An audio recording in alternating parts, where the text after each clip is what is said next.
हर खबर पर होगी आपकी पकड़। डाउनलोड कीजिए एबीपी लाइव ऐप। और अब बहस छिड़ गई है कि महात्मा बुद्ध आखिर हैं किसकी, और नेपाल को आजकल इसी बात पर मिर्ची भी लग रही है। अयोध्या में राम मंदिर के भूमि पूजन के बाद अब नेपाल को भगवान बुद्ध की साझा विरासत पर ऐतराज हो रहा है। गौतम बुद्ध को भारतीय कहने पर नेपाल सरकार ने आपत्ति जताई है। हालांकि भारत ने उसे इसका मतलब समझा दिया है। I pick two examples from our own history, and just think back. Who are the two greatest Indians ever that you can remember? I would say one is Gautam Buddha, and the other is Mahatma Gandhi.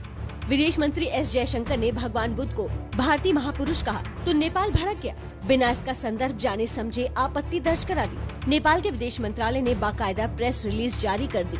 बोला, बुद्ध को जयशंकर ने भारतीय कैसे कह दिया, वो तो नेपाल के लुम्बिनी में जन्मे थे।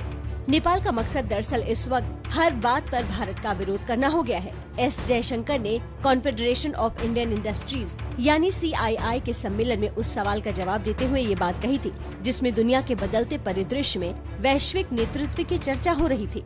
I pick two examples from our own history, and just think back. Who are the two greatest Indians ever that you can remember? I would say one is Gautam Buddha and the other is Mahatma Gandhi. Not just greatest Indians that you and I as Indians remember, but greatest Indians that the world remembers. So I would suggest to you that actually there's an enormous force in moral leadership. Nepal को जब ये बात नागवार गुजरी तो भारतीय विदेश मंत्रालय ने एक बयान जारी कर इसे साफ किया। विदेश मंत्री जयशंकर के बयान को भारत और नेपाल की साझा सांस्कृतिक विरासत के तौर पर देखा जाना चाहिए और इसमें कोई विवाद नहीं है कि गौतम बुद्ध नेपाल के लुम्बिनी में ही जन्मे थे। नेपाल ने बुद्ध के जन्म स्थान को लेकर तो विवाद खड़ा कर दिया, लेकिन ये भूल गया कि भगवान राम कहाँ जन्मे थे। जय सिया राम, जय सिया राम।